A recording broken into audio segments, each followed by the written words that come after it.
Good morning, students. Today we will start with biology. So, the first chapter in biology is biology, the science of life. As we all have studied in physics and chemistry also, that there are three parts of science: physics, chemistry, and biology. And we have studied this also, that biology is the study of or the science of life. It is the science of life. So what we will study in this from the molecules that make up a living being to the interactions between a living being and its surroundings.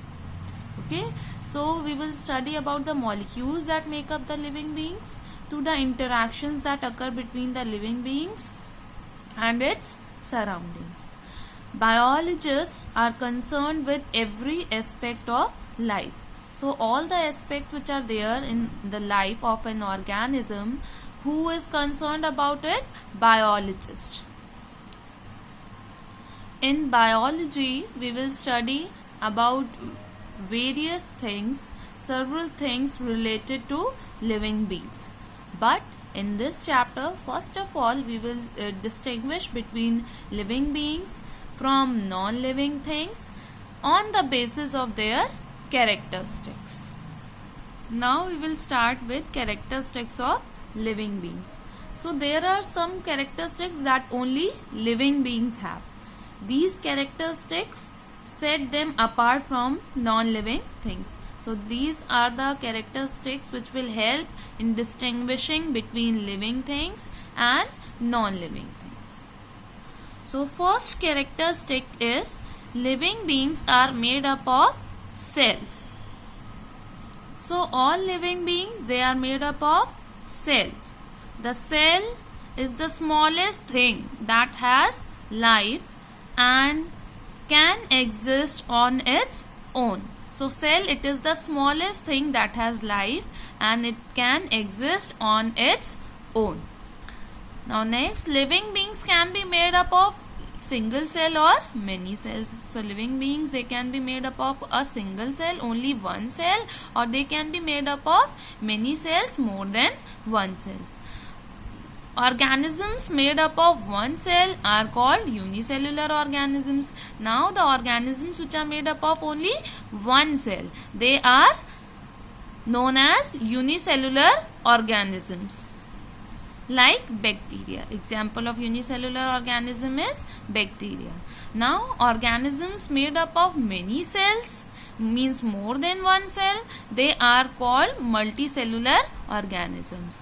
Now like human beings, they are made up of more than one cell, so they are known as multicellular organisms. You all must have seen bird, that has also more than one cells, so it is also a multicellular organism. You have seen a tree, it is also made, trees, plants, they are also living beings and they are also made up of more than one cells, so that is also a multicellular organism.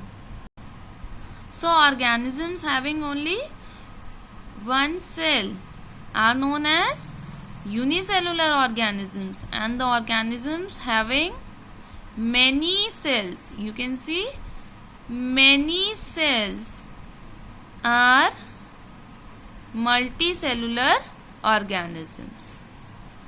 Now cells, they are usually too small, they cannot be seen with our naked eyes. So to see them, we use an instrument that is microscope. What is the use of that instrument?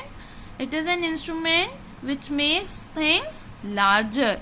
Like the cell, it is very small. When we will keep that cell under the microscope, then we will observe the larger view of that cell. Okay, so what is the use of microscope? That it makes things appear larger. As you can see over here, bacteria as seen under an microscope. So these are the small bacteria. These are very small, but when they will be seen under microscope, they will be seen like this. Bacteria is a unicellular organism and when we will keep it under the microscope, it will be seen like this. Only living beings have cells. Non-living things, they do not have cells, but only living beings are there that have cells.